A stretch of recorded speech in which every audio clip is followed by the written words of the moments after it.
चला तर बघू पुढचा प्रश्न. हा प्रश्न संयुक्त पूर्व परीक्षा गट ब 2024 मध्ये झालेल्या पेपरमधला एक प्रश्न आहे. हा प्रश्न हे आपल्याला सॉल्व करायचं होतं. त्यासाठी आपल्याला हा फॉर्म्युला पाठ असणं गरजेचं होतं. ब्रॅकेटमध्ये a square minus b square equal to ब्रॅकेटमध्ये a minus b a plus बी.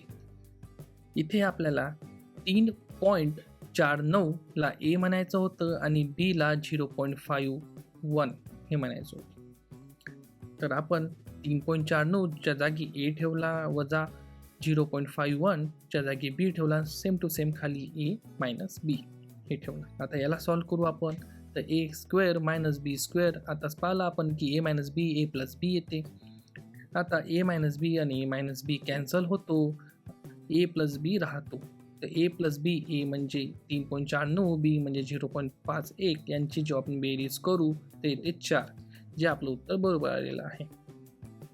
हा झाला एक प्रश्न. असे सर्व प्रश्न या परीक्षेमधले तुम्हाला इथं लिंक दिसत असेल, त्या व्हिडिओची लिंक दिसत असेल, या व्हिडिओमध्ये सर्व प्रश्न एक्सप्लेन केलेले आहे, तिथं तुम्ही जाऊन पाहू शकता.